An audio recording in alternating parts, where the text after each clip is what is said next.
자, 우린 지난 주일 말씀에서 이제 하나님께서 아브라함과 이제 언약을 맺으시는데 이제 땅에 대해서 그리고 자녀에 대해서 후손에 대해서 그다음에 주권 하나님 나라의 그 주권이 그 내용이 복인데 그게 봉신조약까지 얘기를 했습니다. 봉신조약을 맺으셨다는 것까지 지난 주일 말씀을 보았습니다.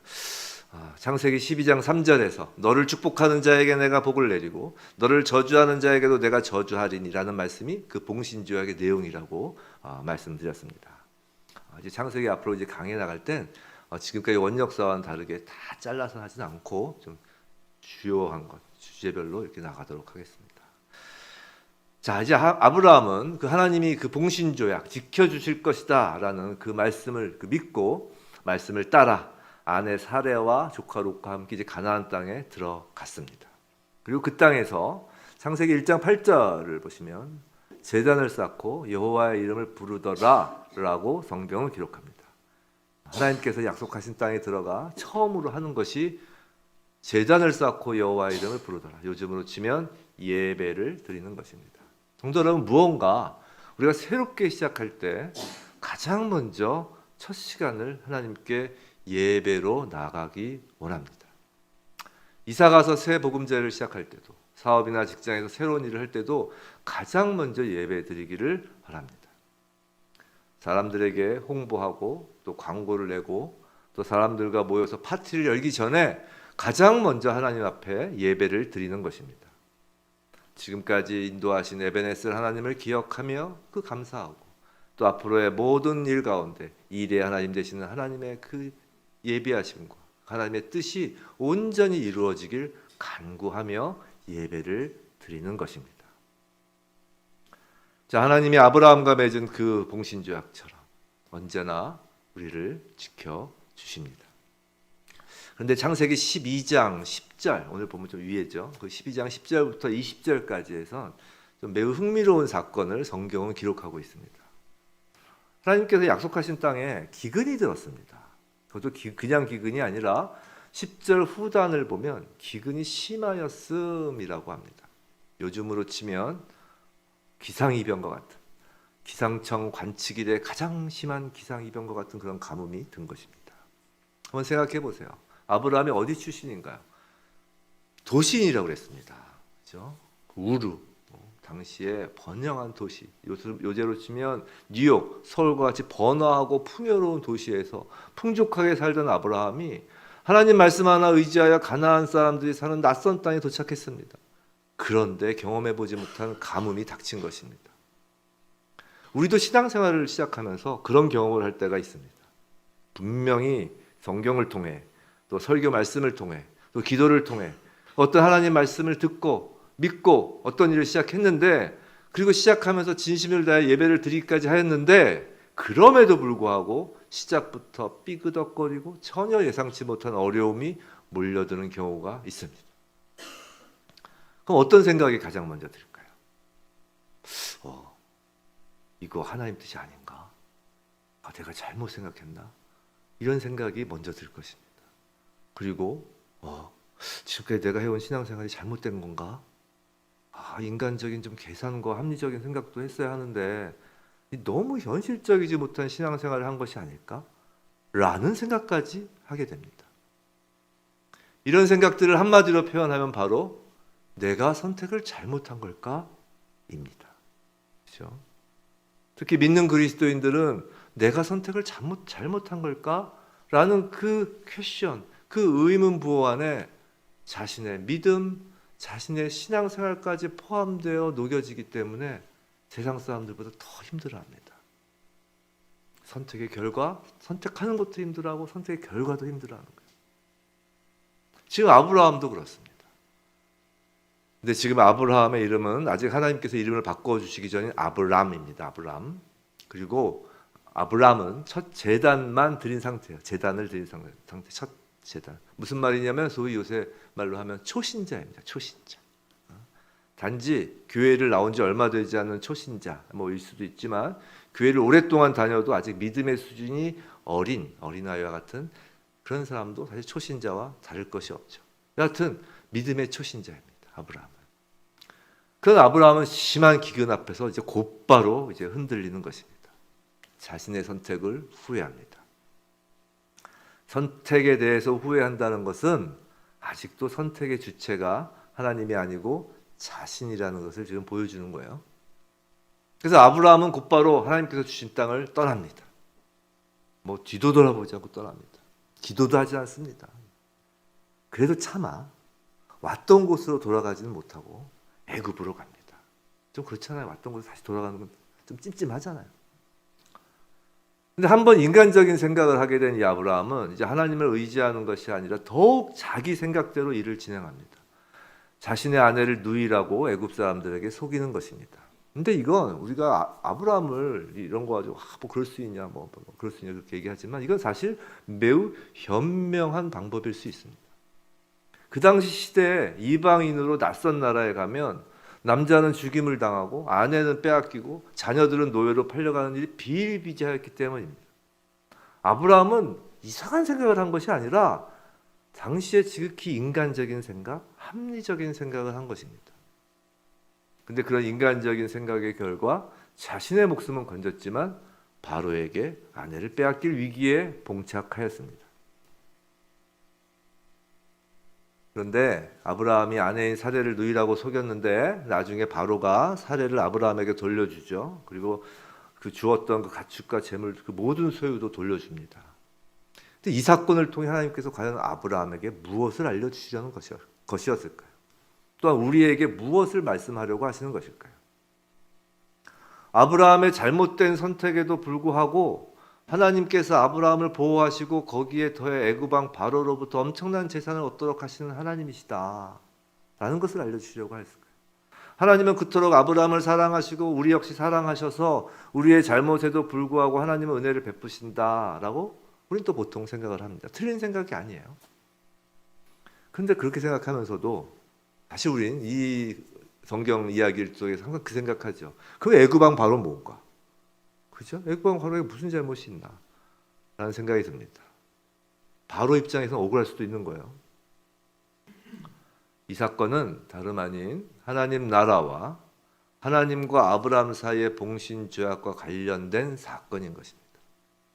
하나님이 하란에서 아브라함에게 떠나라 하면서 주신 그 언약, 그 내용이 실제로 어떻게 발현되는지를 보여주는 장면이에요. 너를 축복하는 자에게는 내가 복을 내리고 너를 저주하는 자에게는 내가 저주하리니 라는 그 말씀이 그대로 눈앞에서 펼쳐지는 시청각 교육 장면입니다. 아브라함의 인간적인 생각, 실수로 인한 선택일지라도 하나님 나라의 주권에 관련된 이야기입니다. 우선 사례는 하나님 나라의 후손을 잉태할 매우 소중한 존재입니다. 바로에게 빼앗길 수 없는 것입니다. 하나님의 백성은 하나님이 만드시고 지키신다라는 것을 보여줍니다. 또 아브라함은 사람의 생각으로 잘못된 선택을 하지만 하나님은 하나님의 나라의 관점에서 봉신조약을 준행하시는 것입니다. 바로에게 아브라함을 축복하도록 하는 거예요. 성도 여러분, 우린 봉신조약보다 더 놀라운 하나님 언약의 자녀들입니다. 군주와 신하 정도가 아니라 아버지와 아들의 관계입니다. 그리스도인이 인생길 가운데 부딪히는 많은 선택의 순간 늘 잊지 말아야 할 것 첫 번째, 그것이 어떤 선택이든 그리스도인의 선택은 하나님 나라와 관련된다는 것입니다. 우리가 바로 하나님 나라 백성이기 때문이에요. 그리고 눈앞에 펼쳐지는 상황 때문에, 지금 가뭄과 같은 그런 상황 때문에 설사 잘못된 선택처럼 보일지라도, 그리고 실제로 잘못 선택하였다 할지라도 하나님과 우리 아버지와 자녀된 관계는 끊어지지 않는다는 것을 절대로 잊지 말아야 합니다. 무슨 말이냐면 하나님의 왕 되신 주님이 우리의 주권자이십니다. 그분은 십자가를 지실 정도로 신실하신 분이십니다. 선택의 책임을 지금 하나님은 아브라함에게 묻지 않고 계시다는 것이 중요한 거예요. 선택의 책임을 아브라함에게 묻지 않으시고 선택에 대한 책임을 하나님이 지시겠다고 봉신조약을 맺으신 것이라는 것입니다. 언약의 성취로서 우리를 자녀 삼아 주신 것입니다. 하나님 아버지는 자녀에게 선택의 책임을 묻고 정죄하시는 분이 아니라는 것이에요. 자녀에 대한 모든 책임은 하나님이 지시겠다고 하신 것입니다. 그것을 오늘 본문 앞에 그 애굽에서의 장면에서 하나님 보여주시는 거예요. 그렇게 하나님 나라를 이루어 가시겠다는 것입니다. 그리스도인의 선택에서 가장 먼저 중요한 것은 우리가 하나님 나라의 백성이며 하나님의 자녀라는 사실입니다. 우리의 어떤 선택에도 불구하고 주권자이신 하나님이 책임지시고 우리를 통해 하나님 나라를 이루신다는 사실입니다.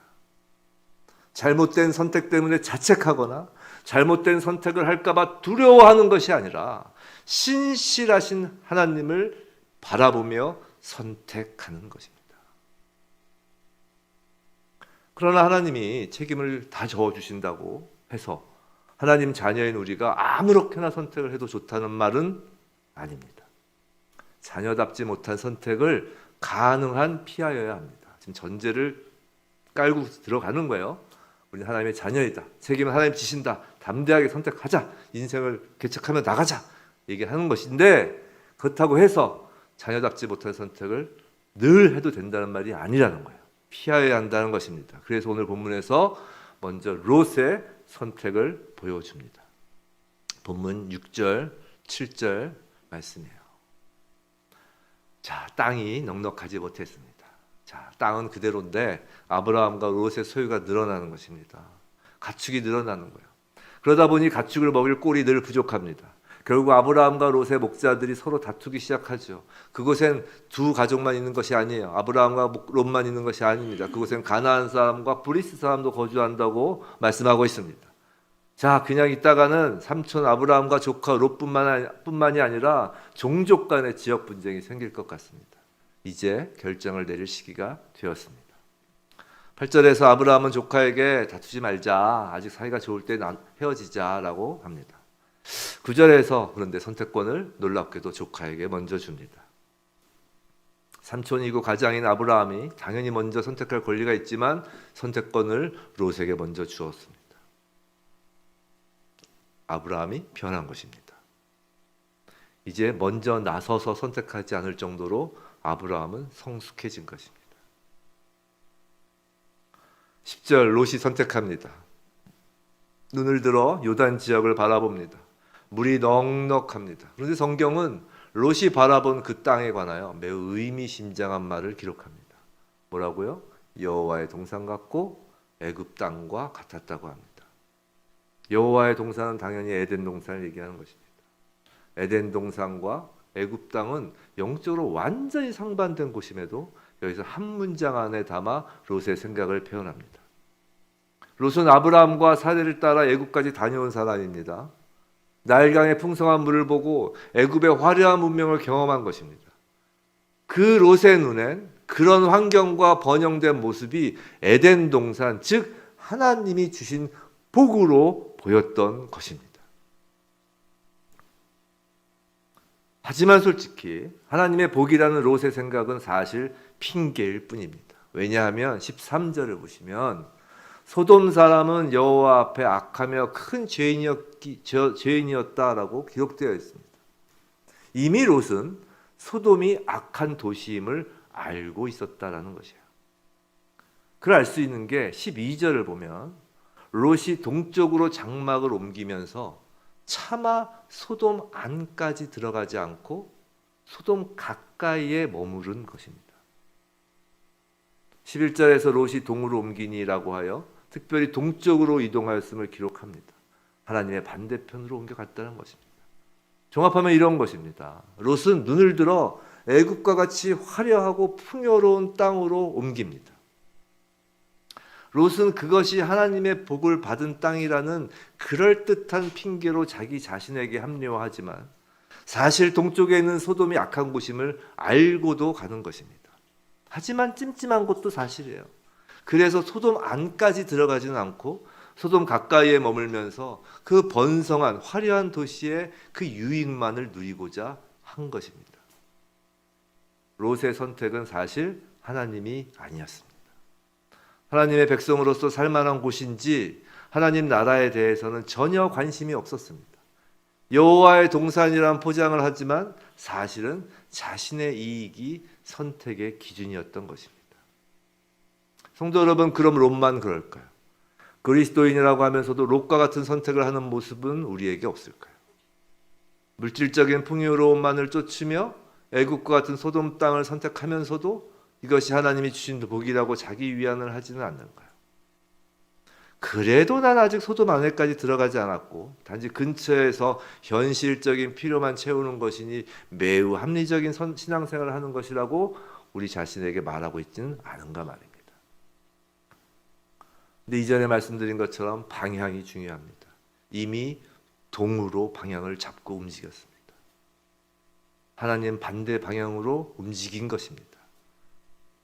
말로는 하나님 운운하고 현실적이고 합리적인 생각이라고 주장을 하여도 이미 하나님 반대편으로 움직이기 시작한 것입니다. 눈에 보이는 화려함을 쫓아서 말입니다.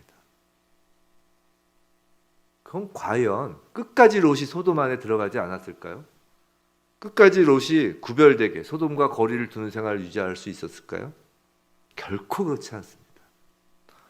우리 한 장 14장만 가면 14장 12절에 한 장만 가면 뭐라고 되어 있는지 아세요? 거기에 14장 12절에 소돔에 거주하는 조카 롯이라고 나와 있습니다. 소돔 안에 들어가 사는 것입니다. 또 그냥 살기만 할까요? 19장 1절을 보면 구약 22면인데 19장 1절에 이런 말씀이 있어요. 구약 22면에 있어요. 저녁 때 두 천사가 소돔에 이르니 마침 롯이 소돔 성문에 앉아 있다가 그들을 보고 일어나 영접하고 땅에 엎드려 절하며. 소돔을 멸하기 전에 이제 천사가 먼저 사전 답사하러 방문하는 장면인데 그때 롯이 어디 있다고요? 소돔 성문에 앉아 있었다고 합니다. 이 성문에 앉는다라는 그 표현은 그 도시에서 재판관이거나 최고의 유력자라는 뜻입니다. 성문이 재판하는 장소, 여러 사람이 모인 장소, 거기 앉아있다라는 것은 최고의 유력자라는 거예요. 화려한 불빛 근처에서만 머물다가 결국은 그 불빛 한가운데 지금 자리 잡은 것입니다. 요새 말로 롯은 소돔에서 성공한 사람이 되었습니다. 그런데 불나방처럼 자신이 타들어가는 것을 모릅니다. 불로 멸망된 소돔 한가운데서 자신의 성공에 취하여 그것이 하나님의 복이라고 신이 나 있는 것입니다. 성도 여러분, 악은 놀라울 정도로 전염력이 강하고 사람을 마비시킵니다. 그 악의 영향력과 흡입력은 상상도 할 수 없을 정도로 강합니다. 악의 근처에 있다가는 금방 빨려 들어가는 것입니다. 죄악 근처에는 얼씬도 하지 않는 것이 상책입니다. 아무리 많은 돈을 벌 수 있다 하여도, 아무리 높은 지위와 명예를 얻는다 하여도 악 가까이에 다가서지 말아야 합니다. 우리의 선택지에서 아예 처음부터 빼버려야 하는 것입니다. 왜냐하면 우리는 그리스도인이기 때문이에요. 하나님이 의인이라 칭하시는 그리스도인이기 때문이에요. 자, 소돔성을 멸하실 때, 이제 나중에 나오는 장면이지만 그래도 많이들 아실 테니까, 소돔성을 멸하실 때 롯과 그 가족을 하나님께서 구출하시죠. 우리는 그 장면을 보면서 그래도 롯에게 어느 정도 의로운 부분이 있어서 그런 것 아닐까 하는 생각이 들 수 있지만 사실 그건 아닙니다. 그건 롯의 의로움이 아니라 아브라함을 향한 하나님의 은혜로 롯과 그 가족을 구출하신 거예요. 자, 소돔성은 왜 멸망했나요? 의인 10명이 없어서 멸망을 당합니다. 창세기 18장을 나중에 보시면 그런 얘기가 있어요. 하나님 앞에서 이제 아브라함이 소돔성을 멸망하지 말아달라고 이제 기도하는 장면이 나오죠. 아브라함이 얘기하는 건 그거예요. 그곳에도 의인이 있을 텐데 의인과 같이 멸망하는 게 맞느냐? 그러니까 의인 50명만 있어도 멸하지 말아달라고 처음에 시작을 합니다. 50명부터 시작. 그러니까 하나님이 오케이, 50명 의인 있으면 내가 멸하지 않겠다. 딱 하시죠. 아브라함이 생각이 너무 많은 것 같아요. 45명으로 줄이죠. 40명으로 줄입니다. 하나님 다 오케이 하십니다. 30명, 20명으로 줄여가다가 10명에서 이제 딱 하나님 오케이, 10명만 있어도 멸하지 않겠다 하십니다. 이 10명에서 딱 멈춥니다. 우리는 그 장면을 보고 아브라함아 조금만 더 힘쓰지, 한 명만 했었어도 되지 않겠느냐 이런 생각을 하죠. 그럼 롯이 있으니까 소돔성이 전체 구출이 됐을까요? 이 의인 10명이 없다는 것은 단 한 명도 없다라는 표현이에요. 그 이스라엘 유대인들 10명이 모이면 소위 말해서 공회가 되는 거예요. 10명이 기본 단위예요. 10명이 없다는 건 한 명도 없다는 것과 같은 표현입니다. 히브리식 표현으로. 롯은 소돔 지역에서 지도층이 되었지만 롯은 전혀 그곳에 의로움을 남기지도 못하였고 자신도 의롭지 못한 것입니다. 이건 롯의 선택이 하나님 나라와 전혀 무관한 것이었음을 보여주는 장면이에요. 반면 아브라함은 어떨까요? 네, 본문 12절. 아브라함은 롯이 떠날 때 여전히 가나안 땅에 거주합니다. 그죠? 롯이 탁 떠나고 바로 성급히 선택하지 않고 하나님 때에 하나님이 말씀하시길 기다리며 그냥 가나안 땅에 거주합니다. 애굽에서 이미 한번 경험한 것이 있기 때문입니다. 자, 14절 하나님께서 드디어 말씀하십니다. 너는 눈을 들어라고 하십니다. 자, 이 말씀 하나가 롯과 아브라함의 차이를 분명히 알려주는 말입니다. 10절을 다시 보면 롯이 눈을 들어라고 합니다. 롯이 주어입니다. 눈을 들은 주체가 롯이. 하지만 14절에서는 너는 눈을 들어라고 합니다. 비록 아브라함이 자신의 눈을 들지만 그 눈을 들게 한 주체는 하나님입니다. 즉 주어가 하나님입니다. 이 차이가 두 사람과 그 후손들이 걸어갈 길의 차이입니다. 롯의 후손이 누군지 아세요? 모압과 암몬이에요. 모압과 암몬 족속이 어떻게 태어난지 아세요? 그 소돔성을 탈출할 때 그 롯의 사위들, 즉 딸의 남편 둘은 비웃어요. 안 나온다고요. 사위들이 다 그 안에 죽어요. 그 딸들이 어떤 짓을 하냐면 자기 아버지를 재워놓고선 아버지와 사이에서 애들을 낳아요. 그 아들을 낳아요. 그게 모압과 암몬이에요. 그 모압과 암몬이 이스라엘을 계속 괴롭히던 두 족속입니다. 아브라함과 롯의 차이가 여기서 나오는 거예요. 봉신조약, 하나님의 언약 안에서 주인 대신 하나님으로 살 것인지 아니면 내 힘으로 내 눈을 열어 내 눈을 들어 살 것인지의 차이인 것입니다. 하나님이 눈을 들라고 할 때까지 엎드려 기다릴 것인지 아니면 내가 인생의 주인이니까 내가 되려고 하는 인생인지의 차이입니다. 그리스도인은 되려는 인생이 아니라 되어지는 인생이에요. 그것이 복입니다. 우리가 어떤 선택의 순간에 놓입니다. 그리스도인도 선택의 순간에 놓여요. 근데 그리스도인이 먼저 할 일은 인터넷 검색이 아닙니다. 세상 정보를 찾아보는 것이 아닙니다. 사람에게 찾아가 조언을 받는 것도 아닙니다. 가장 먼저 할 일은 하나님 앞에 엎드리는 것입니다. 기도하는 것입니다. 기도란 하나님께 무언가를 구하는 것에 머무르는 것이 아닙니다. 하나님과 성령으로 교제하는 시간입니다. 하나님의 뜻이 내 안에 이루어지는 통로가 기도입니다. 기도로서 먼저 하나님의 뜻, 하나님의 음성을 듣는 것이 최우선입니다. 성도 여러분, 우리 하루 동안에도 얼마나 많은 선택을 해야 하는지 모릅니다. 가벼운 선택부터 중요한 선택까지 수많은 결정을 하루에도 하면서 삽니다. 물론 인생길 가운데 매우 중요한 선택하는 그때그때가 있지만 하루에서도 합니다.